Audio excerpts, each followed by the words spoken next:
a estos productos. Así que ese era Pedro, un hombre fuerte, un líder, un jefe, tenía muy poca educación. Dice la historia, muchos de estos hombres no eran personas con bastante educación, pero sí era un líder, y lo podemos ver también cuando viene a participar de los 12 apóstoles. Usted va a ver que cada vez que se preguntaba algo o había algo que se tenía que decir, el que venía a hablar siempre era Pedro. Y todas las preguntas que quizás los apóstoles estaban preguntando, yo me imagino a los apóstoles: hey Pedro, pregúntale eso, a ver qué. Y Pedro venía y preguntaba lo que tenía que preguntar a las personas. Ese era Pedro, un líder. La vida de Pedro en esta noche yo se la quiero presentar y la quiero dividir en dos partes. La quiero dividir en antes de negar a Cristo y después de negar a Cristo. Usted sabe que Pedro negó a Jesucristo, pero quiero que miremos la vida de Pedro antes de negar a Cristo. En primer lugar, antes de negar a Cristo, Pedro dio una de las declaraciones más grandes que existen en la palabra de Dios, que él dijo: tú eres el Hijo del Dios viviente. Y fue cuando Jesús le cambió su nombre de Simón a Pedro, que quiere decir piedra. O sea, le dio un nombre: tú vas a ser piedra, mi hermano. Y le cambió el nombre a Pedro cuando declaró eso. Pedro también ha sido, hasta el momento que yo sepa, el primer ser humano después de Cristo Jesús que ha caminado en el agua. Yo no conozco a otro. He conocido misioneros que lo han tratado, pero yo tengo una piscina ahí en la casa y a veces digo, pero me hundo. Así que Pedro, tiene que ver eso acerca de Pedro, que Pedro ha sido una de las personas, la única persona después de Cristo Jesús que caminó en el mar, y no solo en el agua, en un lugar donde habían tempestades, porque en ese momento venía Jesús caminando sobre el agua y me imagino las olas y cosas así, y Pedro fue y comenzó a caminar. Claro, después se hundió, pero caminó. Así que este era Pedro, un hombre decidido. Yo no sé, y la cosa que si usted mira la historia de ese momento, dice que Jesús venía sobre el agua y Jesús le dice: no teman, soy yo. ¿Y quién fue el que habló? Pedro. Señor, si eres tú, entonces manda que yo también camine. Y mire, Jesús le dice: ven entonces. Y se atrevió, hermano, se atrevió y comenzó a caminar en el agua. Eso es increíble.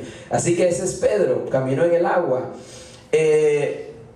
Fue uno de los testigos de la transfiguración de Jesús. Cuando Jesús fue transfigurado, él estaba presente. Fue Pedro el que le dijo: Señor, les traigo algo que comer. Así que Pedro estuvo en momentos lindos en la vida de Jesús. También Pedro declaró que él jamás negaría a Jesús. Pedro estaba dispuesto a ir a la batalla por Cristo Jesús. Él fue el que le cortó la oreja a uno de los que venían a agarrar a Jesús. Él fue el primero, sacó la espada y le cortó la oreja. Él estaba dispuesto. Así que ese es Pedro. Él estaba dispuesto a dar su vida por su maestro hasta este momento. Y ahora la pregunta que se nos viene a la mente es: ¿por qué lo negó?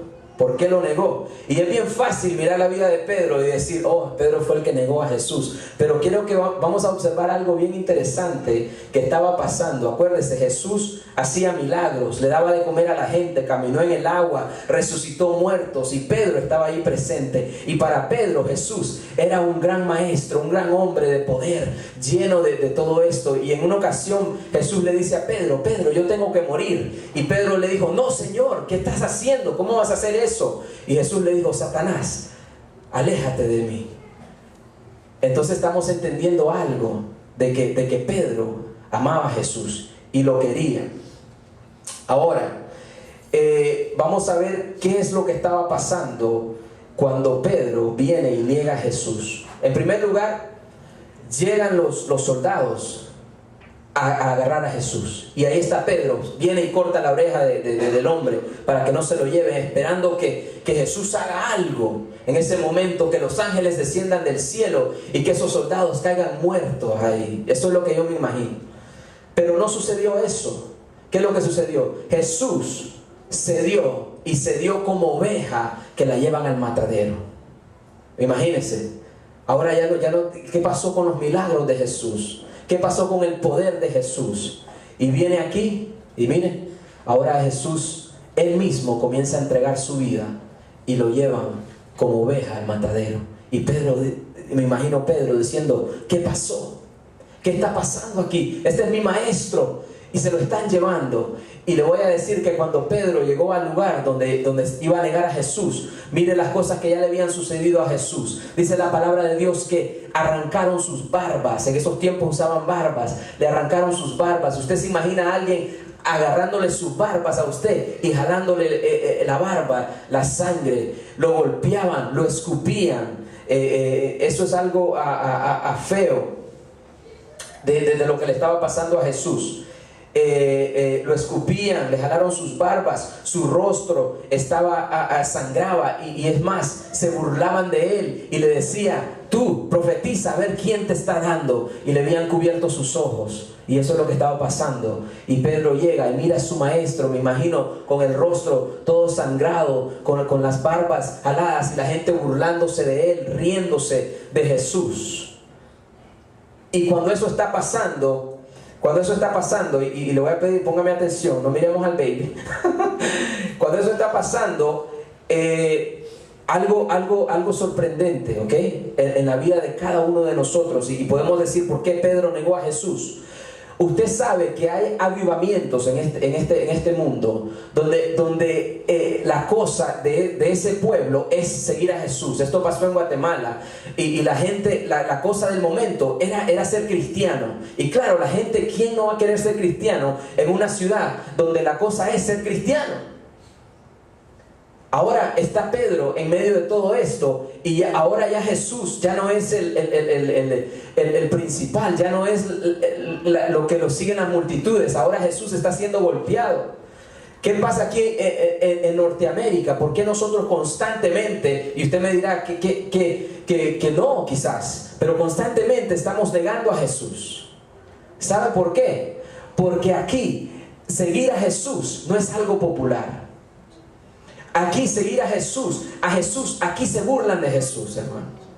Aquí mismo, espiritualmente hablando, aquí le jalan las barbas a Jesús. Aquí a Jesús lo ponen y escupen en él, en este país en el que estamos, en esta ciudad en la que estamos. Entonces nosotros como cristianos muchas veces se nos hace difícil confesar el nombre de Jesús en nuestros trabajos, ante las personas, y decir, sí, yo soy un seguidor de Jesús. Nos cuesta. ¿Por qué? Porque aquí la gente se burla de los seguidores de Cristo Jesús. Y no tienen miedo a Dios, no le tienen miedo a Jesús. Personas que maldicen el nombre de Jesús y no tienen temor de Dios. Y uno como cristiano dice, Señor, ¿dónde está tu poder? Que caiga sobre esta gente. Pero Jesús, estamos en el tiempo de la gracia. Entonces viene Pedro y está viendo estas situaciones. Vamos a ir a Mateo 26. Y este es un relato lindo.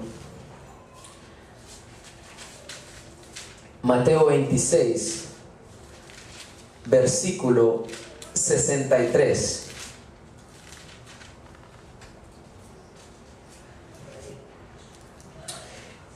Esto ya le acabo de decir lo que estaba pasando. Y mire lo que dice. Mas Jesús callaba. Lo estaban interrogando, le estaban haciendo un montón de preguntas. Entonces el sumo sacerdote le dijo, te conjuro por el Dios viviente que nos digas si eres tú el Cristo, el Hijo de Dios. Jesús le dijo, tú lo has dicho.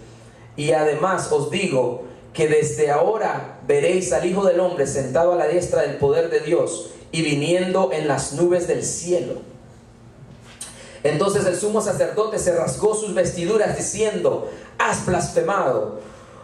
¿Qué más necesidad tenemos de testigos? He aquí ahora mismo habéis oído su blasfemia. ¿Qué os parece? Y respondiendo ellos dijeron, el reo de muerte, o sea, mátenlo.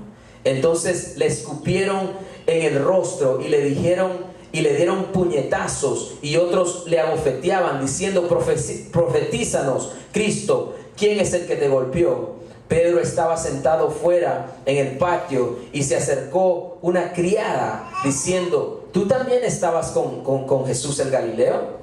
Mas él negó delante de todos diciendo, no sé lo que dices. saliendo en la puerta, le vio otra y le dijo a los que estaban ahí, también este estaba con Jesús, el Nazareno. Pero él negó otra vez, con juramento, no conozco a ese hombre. Un poco después, acercándose los que por allí estaban, dijeron a Pedro, verdaderamente también tú eres uno de ellos, porque aún tu manera de hablar te descubre. Entonces él comenzó a maldecir, imagínense, y a jurar, no conozco al hombre. Y enseguida cantó el gallo. Entonces Pedro se acordó de las palabras de Jesús que había dicho, antes que cante el gallo, me negarás 3 veces. Y saliendo fuera, lloró amargamente. Ahora es bien fácil juzgar estas cosas, pero acuérdense lo que le estaban haciendo a Jesús. Ahora podemos ver lo que Pablo pasa antes de Jesús, ¿ok? Todas estas cosas. Ahora vamos a ver qué pasó después que negó a Jesús. Viene Pablo y niega a Jesús. En Lucas Pedro. Sí, imagínate hablando de Pablo, Pedro, los dos comienzan con la misma letra. Gracias, mi hermanito. Ahora podemos ver a Pedro que viene arrepentido. Pero mire lo que hace. Mire lo que hace Pedro. Esto es bien importante. Pedro se arrepiente, pero ¿sabe lo que hace? Regresa a lo mismo. Se regresó a pescar. Y es más, se trajo a los mismos que pescaban con él. O sea que no solamente se retiró, sino que se fue a pescar. Se decepcionó Pedro, porque dijo, bueno, ya se llevaron a mi maestro, ya lo están poniendo en una situación mal. Entonces se llevan a Jesús, y Pedro regresa a la pesca. Quiero que mire algo. Cuando Pedro se arrepintió, dice que lloró amargamente. Él se arrepintió de verdad de negar a Jesús, y regresa a pescar. Pero algo interesante sucede. Y quiero que vaya conmigo ahorita mismo, porque aquí vamos a entrar a lo que le quiero hablar. Quiero que vaya conmigo a algo bien importante. En este momento, cuando Pedro lo negó a Jesús, en frente de tantos testigos, ¿cómo se sentiría Jesús? Pregúntese esa cosa. Tenemos a Pedro que le dijo a Jesús, Jesús, yo voy contigo hasta la muerte. Y ahora viene y lo niega en frente de tantas personas. Y no lo niega de una manera así, no, yo no lo conozco, sino que hasta con malas palabras, diciendo, yo no conozco a maldecir, dice la palabra de Dios. En otras versiones, en inglés dice, started to curse. O sea que comenzó a hablar malas palabras y decir, no, yo no conozco a ese hombre, no me estén diciendo esas cosas. Como a discutir y a alegar que no lo conocía. Y ahora viene Pedro, se arrepiente, regresa a la pesca. Ahora vaya conmigo a Juan 21, versículo 4. Juan 21, versículo 4. Mire lo lindo que es Jesús. Yo no sé cuántas veces personas le han hecho daño a usted de una manera fea. Quizás usted quería que le hicieran un favor y conoció a alguien de gobierno, como le ha pasado a un amigo mío que conocía a alguien importante, y pensó que por conocer a esa persona en un momento de necesidad le iban a ayudar. Y en el momento que él necesitaba un favor tremendo, llamó a la persona pensando que no, van a movilizar ahí toda la guardia de mi país y me van a venir a ayudar, porque lo conocía. Y cuando habló y pidió el favor, mire, te llamo de regreso, él siguió llamando y le contestaban el teléfono. ¿Ok? Ay, es tremendo. Pero mire Jesús teniendo toda autoridad. Ahora esta persona que le pasó esto que le estoy contando, dígame usted si no tiene derecho de enojarse. Viene a pedir un favor y no se lo hacen. Yo no sé quién le ha hecho daño a usted y qué es lo que usted siente en su corazón, pero a Jesús, su discípulo, un discípulo que él amaba, viene y lo niega de una manera fea, y ahora se regresa a pescar. Ahora comencemos a leer el versículo 4. Cuando ya iba amaneciendo, se presentó Jesús en la playa, mas los discípulos no sabían que era Jesús, y les dijo: hijitos, ¿tenéis algo que comer? Y respondieron: no. Él les dijo: echad la red a la derecha de la barca y hallaréis. Entonces la echaron y ya no podían sacar por la gran cantidad de peces. Entonces aquel discípulo a quien Jesús amaba dijo a Pedro: es el Señor. Simón Pedro, cuando oyó que era el Señor, se ciñó la ropa porque se había despojado de ella, o sea, se volvió a vestir y se echó al mar. Imagínense, no esperó de que llegara con el barco, sino que se echó al mar. Y los otros discípulos vinieron con la barca arrastrando la red de peces, pues no distaban de tierra, sino como 200 codos. Al descender a tierra vieron brasas puestas y un pez encima de ellas y pan. Ok, acuérdense, no habían llevado el pez todavía. ¿De dónde sacó el pez Jesús? No sé, pero él es el Dios de milagros, ¿no? Entonces ya tenía comida para ellos, hermano. Pero lo interesante de todo esto, y no vaya a ser que usted pase por desapercibido esto. ¿Se acuerda lo que leímos hace un instante de cómo Jesús conoció a Pedro? ¿Cómo lo conoció? De esta misma manera. En la playa pescando, vino, hizo un milagro delante de Pedro. ¿Y qué pasó? Sacaron peces. Ahora viene Jesús después que Pedro lo ha negado, y Jesús no viene con piedras a decirle: Pedro, me negaste. Jesús viene y hace el mismo milagro que le hizo al principio cuando lo llamó. Jesús comienza el proceso de restauración, no con apuntando el dedo ni condenándolo, sino que viene con amor a hacer el mismo milagro, a decirle: aquí estoy, me has negado, Pedro, pero aquí estoy. Y mira, y le vuelve a hacer el mismo milagro. Qué lindo. Yo cuando estaba leyendo esto, me conmueve el corazón, el amor y la gracia de nuestro Señor. Entonces aquel discípulo, el versículo 8, y los otros discípulos vinieron con la barca arrastrando la red de peces. Me perdí. Jesús les dijo, el versículo 10, traed de los peces que acabáis de pescar. Subió Simón Pedro y sacó la red a la tierra llena de grandes peces, 153, y aún siendo tantos la red no se rompió. Miren, peces grandes, hermano, 153 y la red no se rompió. Un milagro aún más grande que el que hizo la primera vez. Qué lindo, ¿no? Para restaurar a Pedro. Ahora vamos al versículo 15. ¿Cuántas veces negó Pedro a Jesús? 3 veces. Ahora mire la pregunta que Jesús le hace a Pedro 3 veces. Le hace el mismo milagro y ahora le viene a preguntar a Pedro una pregunta, y se la pregunta 3 veces para restaurarlo. Qué lindo, ¿no? Cuando hubieran comido, Jesús le dijo a Simón Pedro: hijo de Jonás, ¿me amas más que esto? Le respondió Pedro. Mire, Pedro tuvo que él mismo ser restaurado con su propia respuesta, hermanos. Lo negó, y ahora Pedro con sus palabras viene a formar parte de su propia restauración. Y le dice: sí, Señor, tú sabes que te amo. Y Jesús le dijo: apacienta mis corderos. Volvió a decirle la segunda vez: Simón Pedro, hijo de Jonás, ¿me amas? Pedro le respondió: sí, Señor, tú sabes que te amo. Pastorea mis ovejas. Y la tercera vez: Simón Pedro, hijo de Jonás, ¿me amas? Pedro se entristeció de que le dijera la tercera vez, porque quizás no entendía que necesitaba preguntarle 3 veces. ¿Ok? ¿Me amas? Y le respondió: Señor, tú sabes todo, tú sabes que te amo. Y Jesús le dijo: apacienta mis ovejas. Qué lindo, ¿no?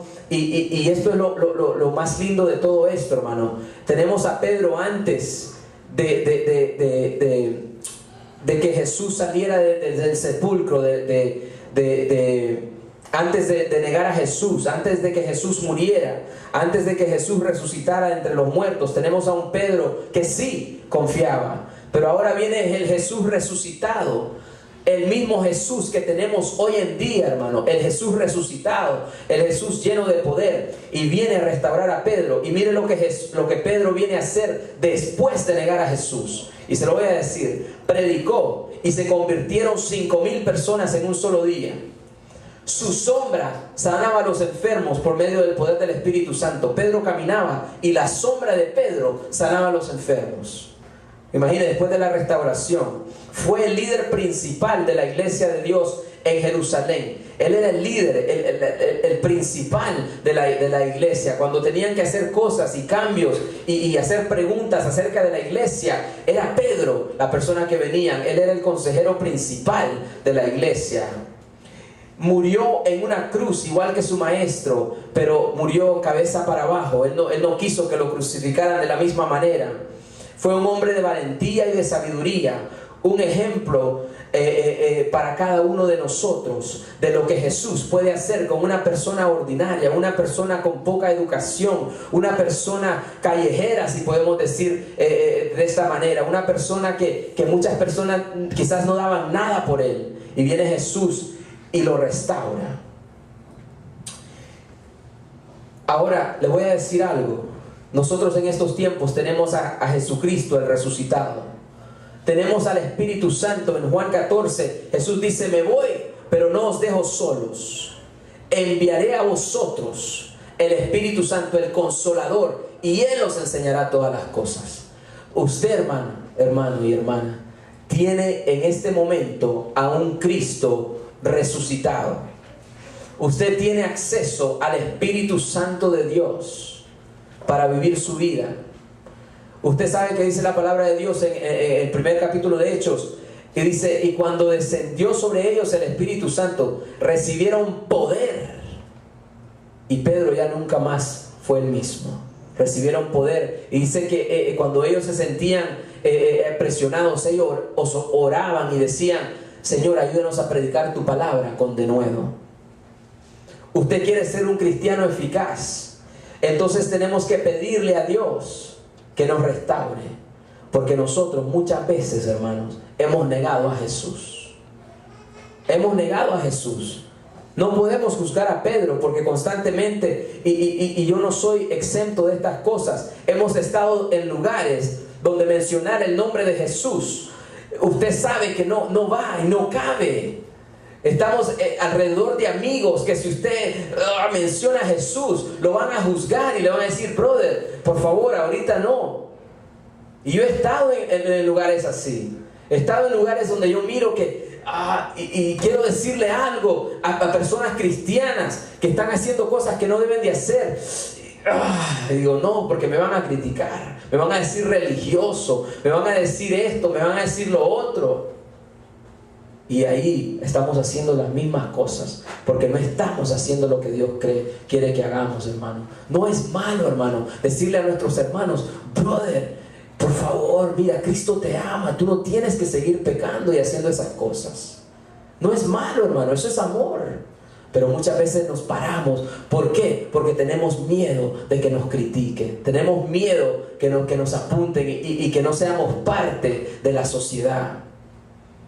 Que no seamos parte de lo que está pasando.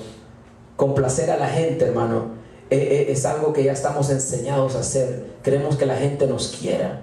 Pero le voy a decir algo: si nosotros verdaderamente queremos a la gente, tenemos que reprenderlos, hermano. Y no estoy hablando de tirarles piedras y decirles: hey, como se hacía en los tiempos anteriores. No, pero usted le puede decir: brother, yo te amo, man, y yo quiero algo mejor para ti. Te tengo que decir que eso no está bien. ¿Por qué? Porque mire a Jesús. Él vino y tuvo que restaurar a Pedro preguntándole que si lo amaba. Tenía que pasar por ese proceso. Pedro tenía que confesar con su boca su propia restauración. Así que en este momento vamos a orar, hermano. Vamos a orar a que Dios nos dé fuerza, que Dios nos dé de su poder, que Dios nos llene de su Espíritu Santo para que podamos ser las personas que Él quiere que nosotros seamos. Muchas veces, y yo miro esto bastante hablando con diferentes pastores, hermano, es bien fácil querer complacer a la gente. Y estaba diciendo al principio cómo muchas iglesias en el verano cierran las puertas. Y usted sabe por qué. Porque han venido personas que han dicho, pero es que el verano es muy corto, queremos ir al parque. Entonces, ¿qué hacen estos hermanos cuando se sienten presionados? Dicen, ok, hermano, vamos a cerrar las puertas de la iglesia por el verano y en septiembre volvemos a abrir. Usted sabe lo que pasa en el verano en Vancouver. En el verano en Vancouver es cuando el diablo está más ocupado. Es cuando hay más fiestas, cuando hay más parties, cuando hay más ataques, hermano. Es cuando se celebra en el downtown festivales satánicos. Y el diablo se ocupa y los cristianos cerramos las puertas. ¿Qué pasará en lo espiritual? Cuando un domingo se cierra la puerta en un lugar, se cierra un cuartel, el diablo se ha de regocijar porque ahí no se está alabando y glorificando el nombre de Cristo Jesús. Usted sabe que aquí hay dos iglesias en este mismo momento. Allá están alabando a Dios abajo y nosotros aquí estamos alabando a Dios arriba. ¿Cómo se siente Dios? No estamos en el mismo lugar, pero estamos en el mismo espíritu. Entonces, hermano, vamos a pedirle a Dios en este día que nos ayude. ¿Por qué? Porque algo tiene que cambiar en Vancouver. Algo tiene que cambiar en esta ciudad. Y le voy a decir, va a suceder donde ya no nos vamos a quedar callados, hermano. Y ya no vamos a hacer esas cosas. El problema más grande que yo he visto alrededor del mundo es que muchas veces ese tipo de amor no viene fácilmente. ¿Sabe cómo viene? En dificultad. Estaba hablando de los cultos que tienen en México ahorita y cómo los cristianos se convierten en México. ¿Sabe por qué? Porque México está en problema. Porque hay muchos problemas y la gente tiene que buscar de Dios. Cultos de 6 horas donde un pastor tiene que predicar 3 sermones. Y la gente dice, queremos más, no nos queremos ir para nuestras casas. ¿Qué necesidad? Más grande esa. Y aquí yo tengo que estar viendo el tiempo. Tengo que estar viendo el tiempo porque si no aprovecho esos minutos que ustedes me regalan, digo yo, ya después de media hora ya los pierdo. Pero gracias a Dios, hermano, que usted está aquí. Gracias a Dios, porque hay muchas personas que no están. Hay muchas personas que toman vacaciones de los caminos de Dios, como que esto no es una relación. Trate usted un día de tomar vacaciones de su esposa y de su esposo. ¿Qué pasaría? Mira, brother, desde el verano te miro en septiembre. Su esposa le dice a usted, y usted le dice a su esposa, honey, I'll see you in September, summertime, I need a break. No le podemos decir eso a Dios. No le podemos, Señor, bueno, gracias por todo el invierno, me has proveído, este es mi tiempo, este es el verano. No se puede. Tenemos que servir a Dios en season and out of season, a tiempo y fuera de tiempo, dice su palabra de Dios. Así